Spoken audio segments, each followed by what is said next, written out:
Hey, this is Stacia, and today I'm going to share with you my round one game of the Cleveland Open. So I will tell you that, oops, let me get this set up. I will tell you that this tournament was not a happy one for me.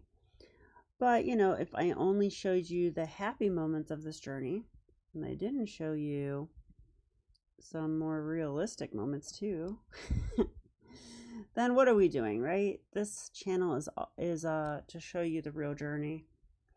So this tournament was not ideal, but let's go ahead and look at round one. This game really set the tone for me. My opponent was a kid. He was probably 10 years old maybe, and rated much higher than me. I didn't put his rating up, but it was actually 1895, so pretty strong player. And I was really exhausted after work on the Friday, so I actually did not play the 3-day and decided to go with the 2-day option. Now, if you do that with continental chess, then that means your first two games are going to be G60 instead of 80 with 30-second or 30-minute sudden death and 30-second increment. It was G60 plus 5-second delay.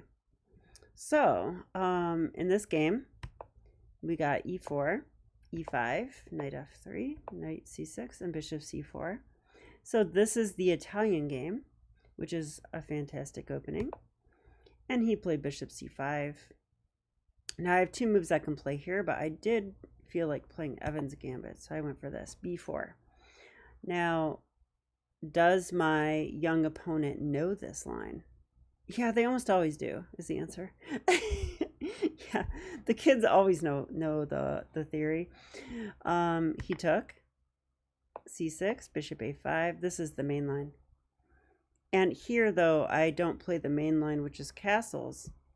Instead of that, I went, or I'm sorry, it's not. We go d4 first. Then the main line is castles. I went queen b3. I like this move because it puts immediate pressure on f7, and it is part of a chessable course I have. Queen e7.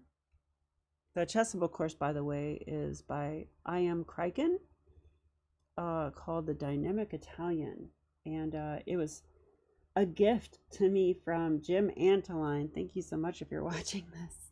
I do love it, and I do reference it often. So, okay, queen e7. Oh no, they're threatening our e-pawn. Yeah, we don't care about that. They can't take it because, they probably don't want to hang their queen. So, he didn't do that. He played d6. Okay, so he must have been out of theory at this point because this move is not, it's not really theory. And sadly, it's one that I've looked at, but I could not remember all the intricacies of the position here. So I played a move that I thought was very reasonable. I played pawn takes pawn. So now I've got the pawn duo in the center. And I've got so many threats. I mean, I can barely keep track of all of them, right? Like, give me one more tempo. That's all I need. I could play d5. The knight will move away. We'll go queen a4 check, pick up the bishop. We could go e5 followed by bishop a3. Yeah, there's just so much stuff. Like after d6, bishop a3, that looks terrible too. I mean, even rook e1's rook e1's probably not good because they take it. But there's just a lot of threats here and a lot of ideas. They have to be careful about moving the queen away too because we got such pressure on f7. They can't play knight h6 because we take it. Opening up the king side. There's just a lot of stuff. And I thought this must be right. Turns out I was wrong. And it wasn't until after I played the move, and I spent a good 5 minutes looking at it. It's G60, okay? If this is long time control, I'd spend longer. And I was like, well, wait a minute. After bishop b6, what am I doing? Like bishop b6 is sort of a normalish move here. because, well, number one, it stops those ideas with d5. The knight moves away somewhere, you know, after trades. Queen a4 check. It takes away those ideas, but it also prepares knight a5, which is unpleasant, right? I don't want to lose my light square bishop. So, he did play it. I mean, he looked upset. He looked like he was going to cry at times. And then he played this move. I was like, okay. I planned bishop a3 here. And yeah, at this point in the game, white is worse already. It's crazy to think, but it is true. Just a couple inaccuracies on my part, and that's all it takes. So he did play knight a5. I allowed it, but I thought, you know, okay, queen c2, takes. I thought, I'm going to get e5 in. I was expecting knight f6, though, I have to say that. I did not expect knight h6. But with the bishop on a3, this move becomes possible, and that's another reason why bishop a3 was incorrect. So, I mean, this is basically the story of the game. This is the critical moment here, these two moves. So I'll show you what should have happened. After castles in d6, there's only one move for white that's any good. And if you want to pause your video and see if you can find it, go ahead and do so now. Yeah, I don't think it's easy to find moves like this, but because I've studied this exact position and I'm like, what's going on? What? Why? But okay, I'm getting it though.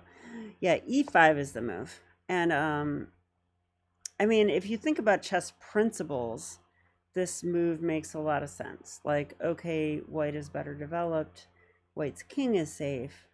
Let's just blow open the position. Just go e5 right away. Like, we want to open up this diagonal for this bishop. We want to open this up for the rook. And, you know, we want to maintain pressure here. Like, it's a great time to just blow open the position. And that's what this e5 move is. So, okay, I mean, they can't take with the queen because they're not a beginner. And they can't take with a knight because, actually, what was the reason? Oh, actually, I know why. Because after knight takes, pawn takes, we do have queen a4 check, right? That's a fork. We're going to win a piece. So, so actually what they have to do is take with a pawn here. This looks a little worrisome, but I think what we can do now is just take here. Now, if they do, let's see. If they do take, they have to take with a pawn still. Knight takes still loses to the check. So can't do that. So they would have to take with a pawn. This is risky though, right? Because, I mean, I would probably play knight b to d2 here. Let's see what the engine says. Yeah, it says it's the only good move. Wow. But the reason I want to play it is because I want to go rook e1, and I don't want the bishop taking me. So let's develop a piece and block. Now rook e1's a thing. Yeah, and you can see I analyzed this earlier too. So, okay, I got that part right, but I played this move instead of e5 during the game. Yeah, so after bishop e6, now we need to play precisely to maintain compensation for the pawn. If we don't now, well, gosh, I actually misspoke because the engine's giving like 3 different moves that are all okay. I just played a move that isn't okay.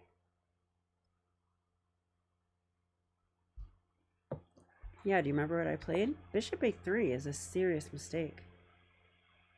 It's a serious mistake, I think, for 2 reasons. The first reason is that I don't think we should allow knight a5. I think knight a5 is strong here. I kind of knew that during the game, but I'm like, well, whatever, you know, it'll be fine. No, that's not true. Knight a5 is part of the reason everything goes very wrong very fast, and you're about to see that. So we can't allow knight a5. Then there's another reason that National Master Michael Jolson shared with me, which I really needed to hear. He was like, I hate bishop a3. And I was like, why? It looks good. Like, I mean, I'm a 1600 player, maybe 1700. It pins the pawn and prepares e5. I like that.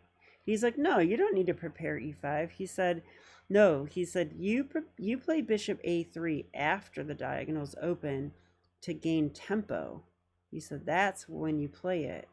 You don't play bishop a3 as a preparatory move. And I was like, oh, okay. Yeah, but that actually makes a lot of sense if you think about it, right? Like, me, I'm like, hey, I need to develop my pieces. I know. I'll put my bishop here and pin that, and then I can go e5. I mean, it seems logical, but we can't allow knight a5.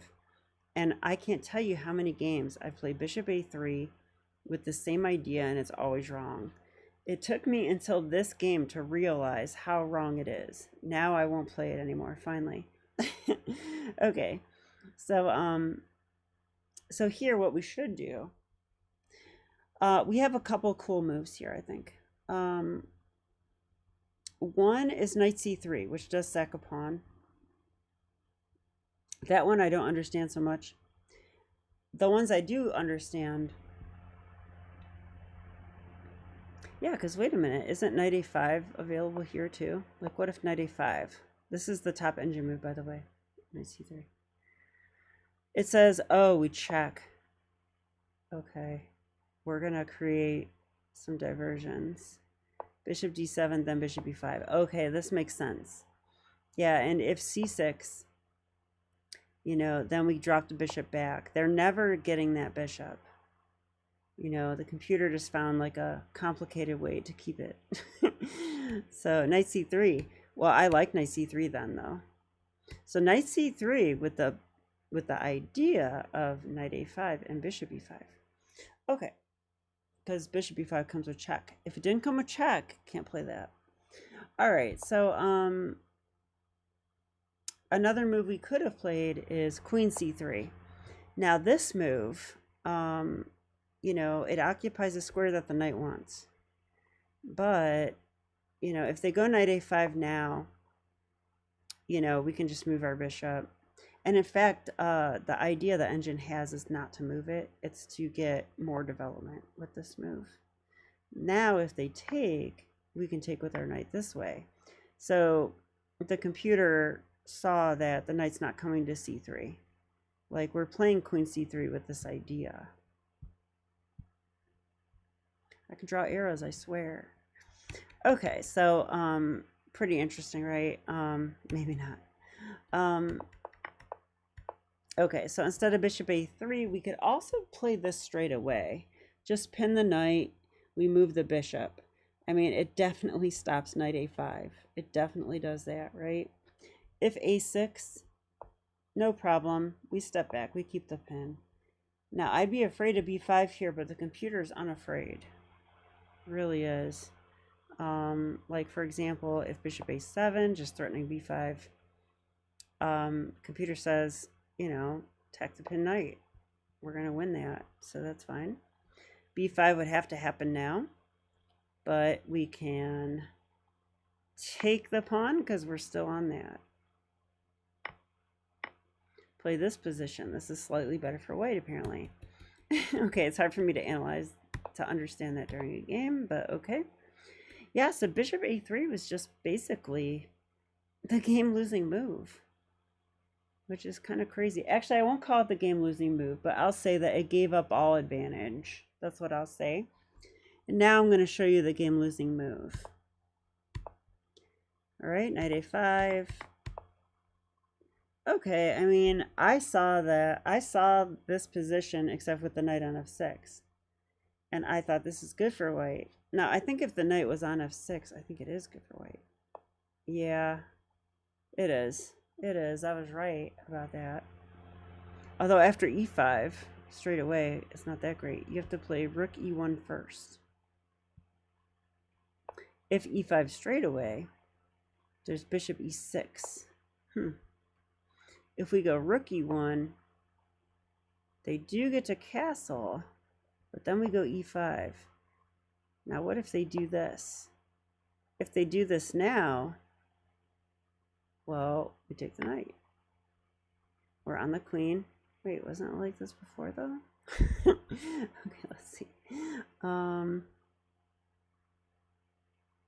e5, bishop e6, I would still think this is fine. They take, we take.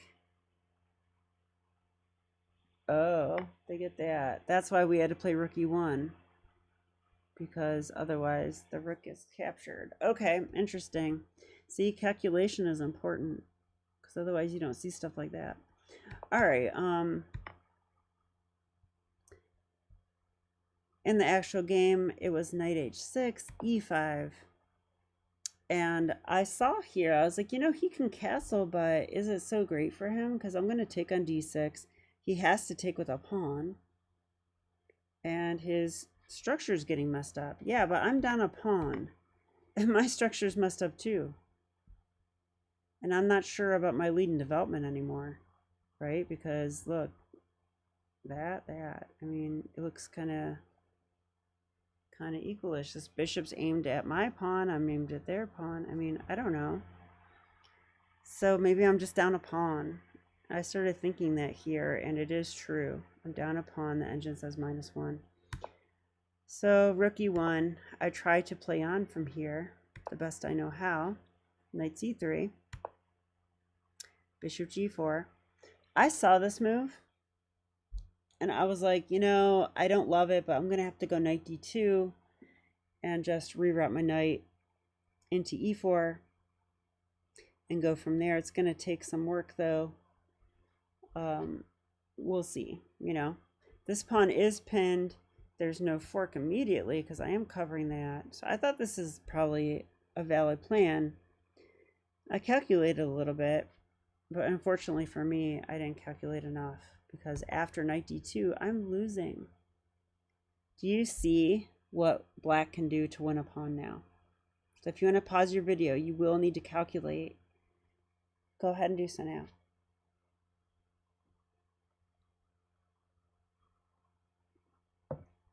Yeah, I mean, it starts with the most natural move in the world.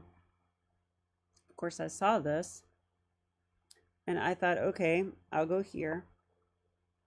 And I guess I'll go here, and I'll go queen g3, and they're going to win my pawn. And I thought, well, I'm going to probably win their pawn. And then I just realized that, you know, none of this is happening. Like, this is, like, not happening, right? Like I didn't realize how bad this is. Like, this is pinned and attacked, and I have no time to take that. This bishop's even kind of silly over here. It's kind of vulnerable. This is all terrible. So it turns out that knight d2 just loses. It was hard for me to see all that from there, I guess. A move that I considered very briefly during the game was queen d5. Turns out that's like one of the only moves. There's also queen d3 you can play right now. Anticipating rook c8. That actually makes some sense. But yeah, I guess here, and if rook c8 now, you know, we have time to do something. We can go knight d5, we can go knight b5. Okay, so, yeah, with the way I did it with this move, no good. So wait, what was that move? It was queen d3? Oh yeah, because we still protect the knight. I should have played that. I don't know why I didn't. Oh, I know why I didn't. Because I saw this. Yeah, computer says rook ad1. Oh. We're still protecting. Without the rook on c8, this is actually much easier. Okay. Yeah, so unfortunately, knight d2 is just a big mistake. And I'll show you, you know, you got the pawn. I mean, I tried my best to defend this, but when knight g4 came in, I was like, oh, wow. Like, what do I do? Like, I don't know. This is really bad. Like, this is Evan's Gambit. I'm supposed to attack black. What happened? You know, it's like they're swarming around me like bees. Like two bees specifically, the double bishops, which I don't have. You know, and this is just looking really rough all of a sudden. Yeah, so I'll show you what happened. I played rookie too. I mean, I don't know what I'm supposed to do here because I'm going to lose that. And if I try this, you know, they're going to trade rooks. I don't know. This did not seem right. Like, can't they just trade rooks?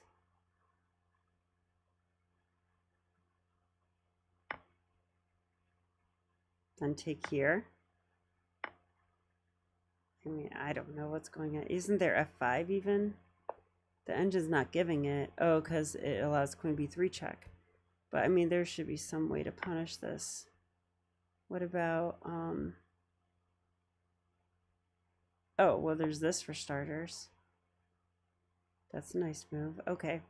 Yeah, you can see this is really not what I wanted. So I sacked the exchange here. I mean, I don't know what else to do. If I go here, I mean, this is the engine move, but we're letting them take on h2 a check. After this, I thought,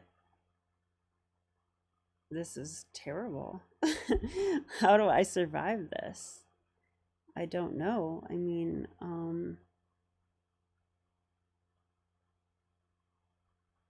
I don't know at all. I mean, they could play this. I don't know. I'm so confused. Oh, actually, the bishop's hanging. Forgot about that. But they could just move it or protect it. How about queen d7? Yeah, I got nothing here. So I sacked the exchange, and I thought this is probably my best chance. You know? But I don't know. This position's just too bad. Too bad for me. I'm down the exchange. I'm down some pawn. I'm down a pawn. Wait, 2 pawns? Wait, how many? Down 2 pawns and an exchange? Wow. Oh, wait, maybe I'm not down the exchange, actually. No, I am. Yeah, I played this because I got to try something. So I tried attacking, but, you know, my opponent is pretty decent. He found this fork. I'm losing no matter what. I mean, there's tactics everywhere, so I tried to do this, but yeah, I mean, this I actually resigned. I don't like to resign, but what do I do here? It's pretty much over. I'm getting mated. I have to protect that square. My queen's on a dark square, so I can't really do that. So the best I could do is like this. Then they would play check. That's mate. So pretty painful game. I was intending to make this a quick video to limit my pain, but unfortunately we went pretty long. But I think it's a really good one to learn from, so that's fine. And this tournament has really motivated me to step up my game. I feel like I've been maybe a little bit too relaxed about my chess, and it's time to step it up. I even scheduled a vacation day from work, and I'm going to do some vigorous chess training the entire day, including some physical exercise included in that, which I need more of as well, and some meditation. And yeah, I am far from giving up on this. I just think I need to step it up, and that's what I intend to do. So this is Stacia, and I will see you next time. Okay, bye.